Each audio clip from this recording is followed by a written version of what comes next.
Hey, kia ora. Helen Brahms here, coming live from Sun City in Arizona. Hope you're having a super fantastic, sparkling day. And I just realized I'm on almost a whole hour early. I'm like 40 minutes early. For those of you watching the recording and were trying to catch me live, I'm sorry. I got so excited today about this topic, and it's been such an incredible day. I was just bursting with excitement to get on here, and I totally forgot to check the time. I'm sorry. But welcome to Before the Dirt Nap podcast, episode number 1380. Today we're talking about tips for researching death records. We've talked about birth records, we've talked about marriage records, now we're talking about the death records and where you can find different places you can look to find them, whether you are looking at a death registry, the actual death certificate, all sorts of good stuff's in there. Now, before we get started, one of the first things you have to keep in mind when you're researching when you're researching death records is, now some of it may be a record as well. Some of the things you have to be aware of is that depending on where the person died as to what restrictions they have. And remember, like with birth and death, there are city, parish, county, territories, districts, there's different laws that can determine there may be different laws when you can determine when you can look at certain records. Like for New Zealand, when we talked about the birth records, they had to be at least 100 years old to be able to access the birth records. And that's just the records. Then you have to ask for a copy of the certificate. But the birth record will have the registered name. It will have the mother's name with her maiden name, the father's name, if applicable, because sometimes it puts NR, which means not recorded. It will put the year, but it won't put the actual date. If you want more information, you have to click on it to order it. Stillbirths are registered at least 50 years ago. You can search for marriages that occurred 80 years ago. And on their death, this is in New Zealand, on their deaths, their deaths that occurred at least 50 years ago, or the deceased date of birth was at least 80 years ago. So you have a little more flexibility with death because they've got, if it occurred 50 years ago or the deceased's date of birth was at least 80 years ago. That's in New Zealand with their research, but there are places that follow similar guidelines. So you need to go to like somewhere like familytree.org and go to their research wiki and put in the place that you're researching, because it will tell you information like this. Like if you're going into one of the states here in the US, their requirements for looking up those records could be different from the state next door. They may still have some restrictions, but they could be slightly different. So please be aware of that, and please research beforehand. Even if you go to their vital records page for that state, they will tell you on there as well that you can only look at birth, marriage, or death records if they occurred at these particular times. And they won't show you anything prior to that. They will show you stuff that's within that time frame based on what the criteria is. So, for example, with my husband, when he passed away, I can go and order death certificates if I need any more death certificates. And I can do that even though he's not been gone 50 years or his birthday wasn't 80 years ago. I can do that because I am I was his next of kin. Immediate family can go and do that. So have a look, but make sure that you first check the vital records and what their requirements are in order to be able to get copies of birth, death, and marriage certificates or registrations or records and stuff that happened prior to whatever their limit is, or happened more recent than what their limit is. Okay, so first of all right, you ready? Here we go with the tips. So first of all, you have to determine the time period and location of the death. You can find these in lots of different ways. Asking people in the family. Do they have any obituaries laying around? Is it in a family Bible? Because this information will help you, will help narrow your search down. If you're, because some people may say, well, they died between this date and this date. Okay, can we narrow that down? It might be a 7 year gap. Can we narrow that down a little more? If it was something more recent, like say the grandchildren are trying to find this information. Okay, did your grandfather, we're going to take a grandfather and a family with kids, with the grandkids. So the grandkids want to find granddad's death certificate. Okay, so first of all, they have to determine when did he die. And they go, well, it was around this time. Okay, first of all, stop, ask yourself this question. Were the children, did any of the children get to meet their grandfather or have had pictures taken with their grandfather? And we're assuming that the parents aren't around either, that they can ask. So when the parents are deceased, the grandparents are deceased, the grandchildren are trying to find information on their grandfather. And it may be somebody who didn't have a big role in their life. They just want to learn more about that person for whatever reason. And so the question to ask them is, well, do any of you remember ever meeting your grandfather? Yeah, well, how old, when did that take place? When was the last time you recall seeing your grandfather? Oh, well, I would have been here. I have a picture taken when I was like 11 months old with my grandfather. Okay. So you ask them for their birth date and they were 11 months old. So you've now got a frame when you know that that person was still alive. So it happened after that date. And then you ask the other kids, the other grandkids, what they have, if they have memories. And if that was a younger child, then who from the siblings that are older could remember things about their grandfather. And just kind of work backwards. So you're kind of thinking, what is the last thing you recall about doing with your grandparents? If you didn't have any interaction, they were gone before they were born, then you ask questions like, what did your parents, what did your mother or your father tell you about their parents? And start working things that way. Are there any other relatives around that you can ask? Because you want to try and get that date narrowed down as close as possible. So look for death certificates. These are great documents, and look through family records, because most people, they have birth, death, marriage certificates, all that sort of thing. Look through the death certificates for the official documents. Now, these death certificates you have to be careful with death certificates because anybody can provide the information on the person that died. And you may always think that, that was next of kin. No, it could be the next door neighbor. The next door neighbor is the one that may have found them dead and may provide the visual, what do they call it? Identification. And they're giving them, and they're the only person around that can give the information because they can't find any living relatives. And the person says, well, I think they have a son, but they haven't seen that son for a while, and I don't know where they live. They kind of mentioned somewhere around there. Do you know what the son's name was? No. Okay, what do you know about this person? So, and down in the witness box, it has where they sign it, and it puts how were they related to that person. It could put they were a neighbor. So make sure that you look on the death certificate to see who provided that information, because sometimes it is just they're going off their memories, which may not be the exact stuff. Now, the stuff that will be confirmed on the death certificate is the date that the person died and the place that they died. Cause of death, because they may have done an autopsy, or it could have been a doctor had already filled out the information. The person's name, maybe if it's the neighbor, that maybe what they knew them as. So, for example, they always knew them as say, for example, what's the name? As Andy. Now, Andy could be Anderson. It could be Andrew. It may just be Andy, but they always knew them as Andy. So Andy would go in there as the person's name, and their last name, they probably know that, especially if they've been neighbors for a long time.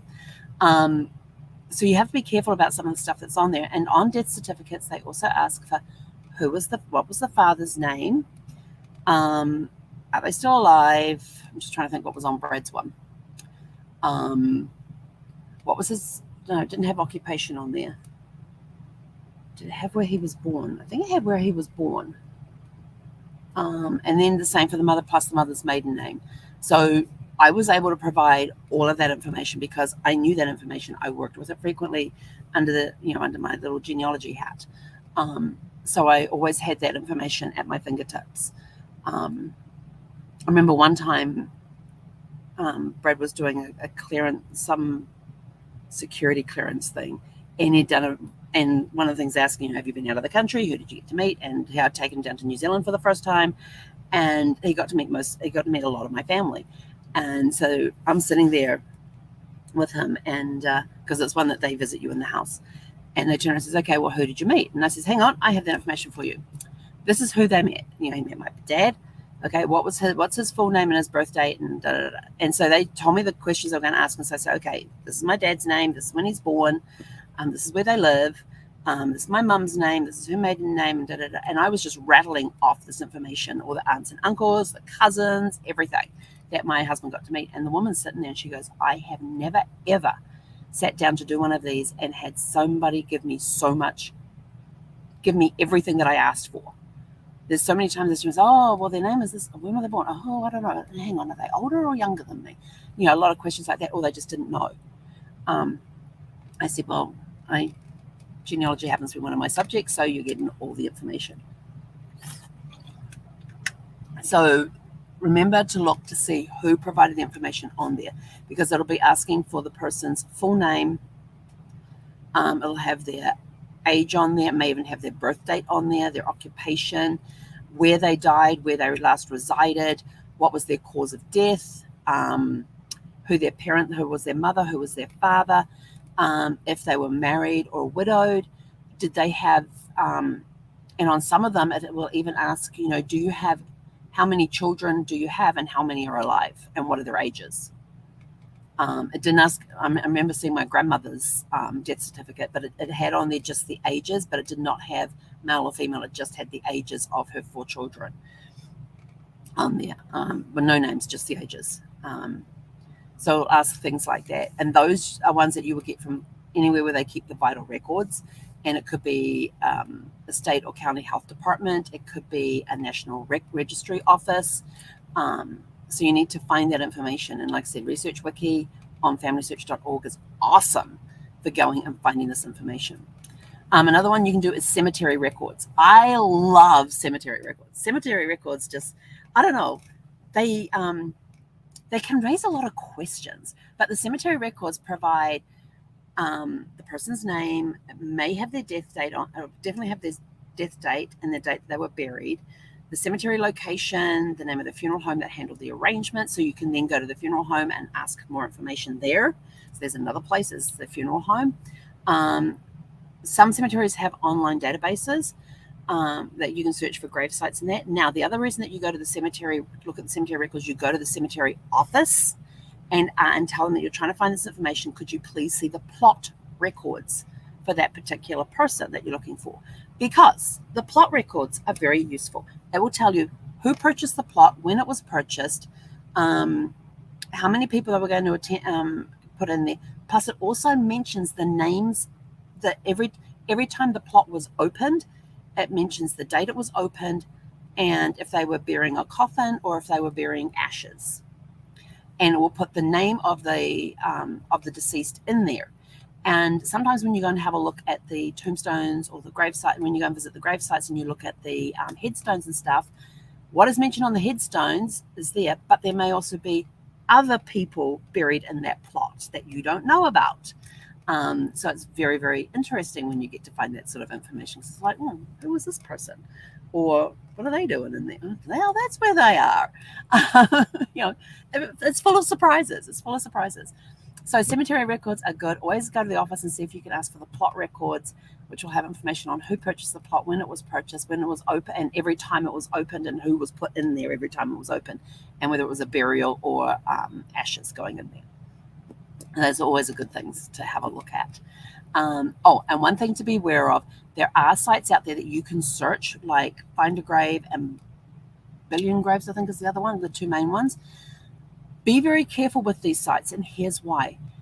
The people who go and record these, what's on the tombstone, where it's located, and all that, do a fantastic job, and they put pictures there.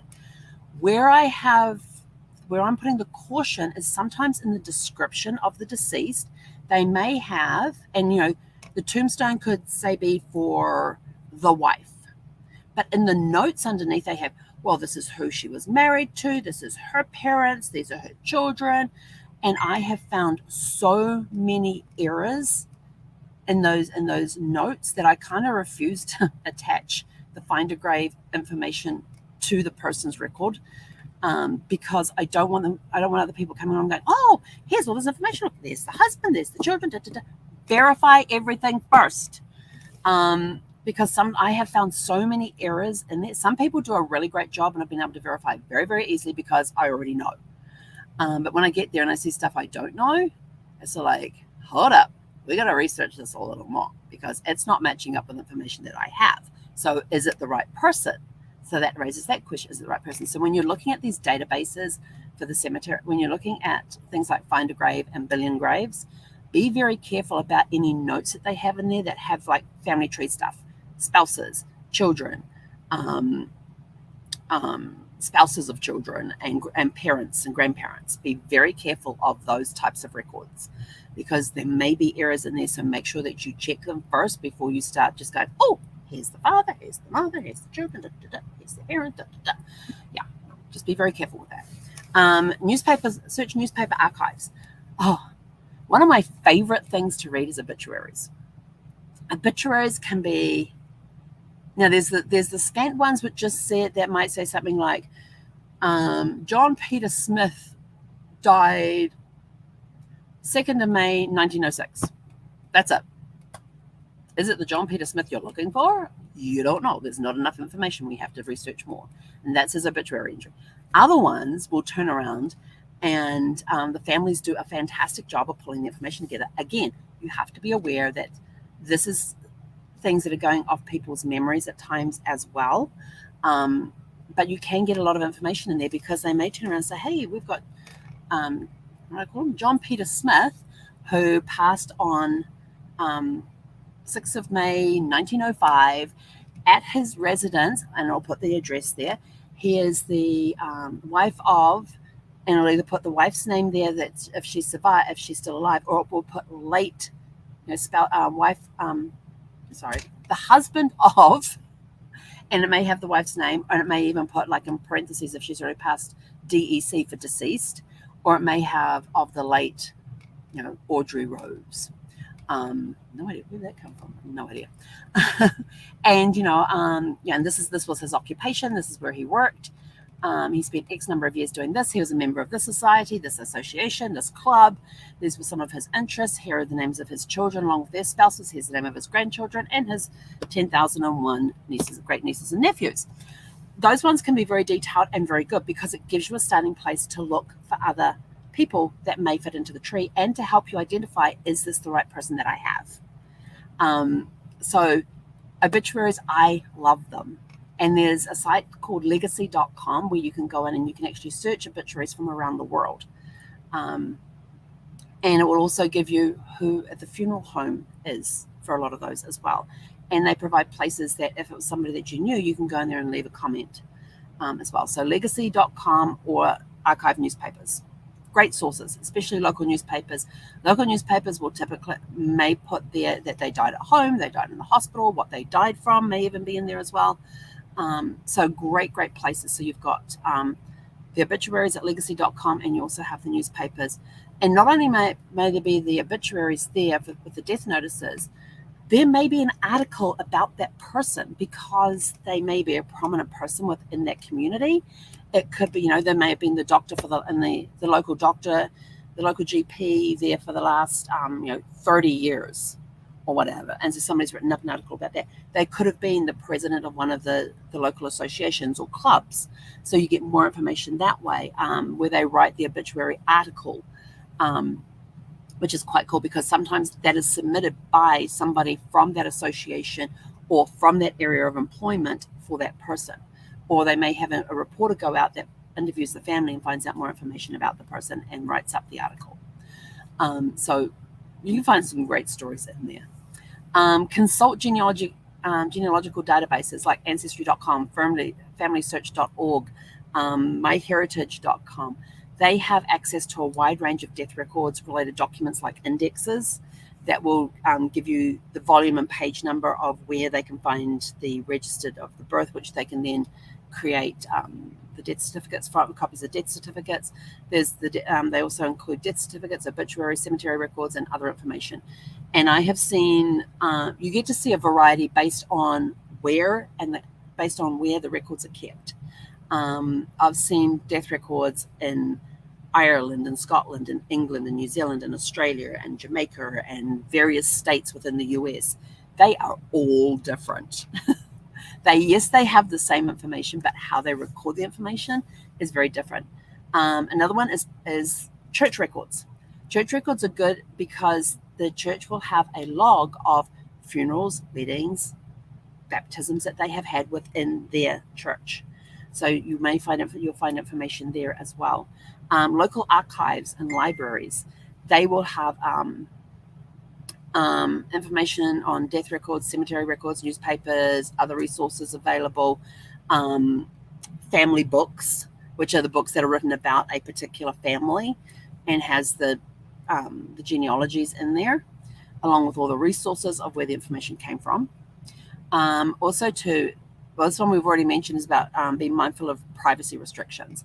And this is depending on the time period and location of the death that may be restricted by privacy laws or regulations. And this is where we were talking about, like in New Zealand, you can't find a death record unless it occurred 50 years ago or it is beyond the person's 80th birthday. So some of them will have things like that. Hiring a professional researcher to go and do the research for you may be helpful as well, especially if it's an international location that you're trying to get the records for. And if you're going to like Italy or Germany or Russia or some country that speaks a different language, their records would be in whatever the local language is. So you may not only need to have somebody do the research for you, but also interpret the documents for you, translate the documents for you. Family Bibles, always a good source. Family Bibles. If you got family Bibles, they're usually a good thing. Where are they buried? Are they, and with families who have family lands that have been in the family for generations, they may even have their own private cemetery where everybody in the family has been buried. So check for things like that too, especially if it's land that's been in the family for a very long time. It is quite possible that they are buried on the land in a private cemetery. Let's see. Military records are another good one too, especially if people were killed in action.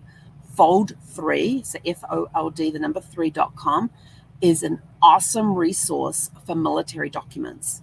I have found documents in there for my grandfather, for my great uncles. Did I ever find my grandmother's ones in there? I don't think I searched for my grandmother's ones, but I can go in and I've searched for different relatives along the way and found their records and the wars that they fought in. Some of them I will see the complete file of. Some you'll only get to see a portion of it. If they were killed in action, it will be listed on the site along with all that information. I'm just watching the wind is about to take off my awning. Nope, we're settling down again. So that is another great place too. And you can look at their, if they were in the military, especially here in the United States, if they were served in the military, there will be documentation requesting that person be buried within the military area of a cemetery or have the gravestone done to show that they served. So you will find those applications within the jackets and the packets of things too. And there may even be pension files. So look at pension files. Who's getting the pension? If the person was killed in action, where did their pension go? So that may help you as well. And with anything, record everything that you look at. Every time you go to a website, what's the name of the website that you went to? This way you're going to be saving yourself time by not repeating, by going back to that website over and over again and going, yeah, no, that information's not there. You look, you say, oh, I've already been to that website. I don't need to go to that one again. This is what I found last time, and here's my notes. So make sure that you keep the records of those as well. And there's a great program that is called Goldie May. And Goldie May, when I'm doing genealogy research, I turn that little sucker on, and that sucker records every single website I go to while I'm searching. And I like start a new project, and I'll put there the person's name, their birth date, their death date, and then I just go searching for that one person. And every website I go to, every record that I open up on that website, it's recording all of this in a side panel next to my browser. It's great. And then I can go back and I can print them off later on, and it goes into my research records. But at the same time, I'm also taking handwritten notes that I went to this site and these are the records that I found. And I use the Goldie May stuff to be able to go in there and copy the links to put into my research notes and things like that. So it is a awesome piece of software. And it's so much fun because and then you're researching and you're clicking all over the place. And when you can go back, you can go, oh, I went to that site a few times, didn't I? Or you can look at the running log to see, have I visited the site? Yep. Okay, we don't need to go there again. Actually, where did I go on this? I went to there. Oh, I'm going to go on that site and I'm going to go to here. So it helps you track that too. But whenever you're doing research, record date, time, the location. If it's a website, you want the full website address. If it is a book in a library or it's a record in a repository, which repository were you in? Which library were you at? Where was the book found? What page number was the information on? If it was a newspaper article, what is the name of the newspaper? The date on the newspaper? What page was it on? Where can I find it? And if you have an Ancestry.com subscription, they can also, through your subscription, and it's one of the top ones, they will also give you, well, the one I have gives me complimentary membership into newspapers.com and Fold3. And I can clip newspaper articles on newspaper.com and I can save them to that person's profile on Ancestry. And when I do that, it pulls across all the information. This is the newspaper. This is the date of it. We got it from newspapers.com. This is the page that we found it on, and it's got a clipping of the actual article there. So, and there's another one that's newspapers.com, and the other one, there's another really cool newspaper one, which has more international newspapers on it than newspapers.com has. And I can't think of the name of that one right now. Hang on, let me go here. Do I see it down there? Newspaper Archive is another good one. If you're in New Zealand, Papers Past is the one that you go for there. So there's lots of, look for, so you can go and look at these ones that do these international ones, that do the local ones, but also look within the country to see if they have a website that pulls in all of the newspapers within their country so that you can go and search like obituaries.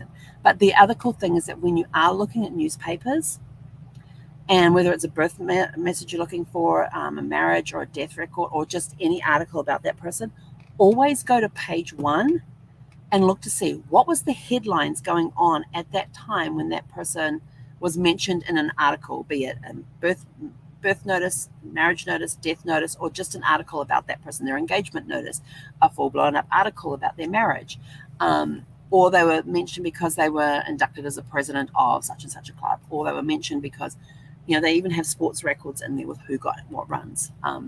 So go to the front page and have a look and see what was happening in the world at that time when that piece was put into the newspaper. So especially if it was a marriage or a death or a birth, you can go in and say, oh, this is what took place in history. This is what happened around the time that you were born. This is what was going on. You got June coming up and, landing on the moon. Look at those ones. Look at those newspaper articles. Is there anybody that you know, a relative or somebody that was in one of those newspapers that had all about the moon landing on the front page? You never know what you're going to discover when you're looking through newspapers. They are full of information. So I hope that helps you with finding some hints and tips of finding death records. And I am sorry that I was like a whole 40 minutes early. But we will be back tomorrow evening at 6 p.m. Pacific. So go out and have a super fantastic, sparkling day. Hey, Konera.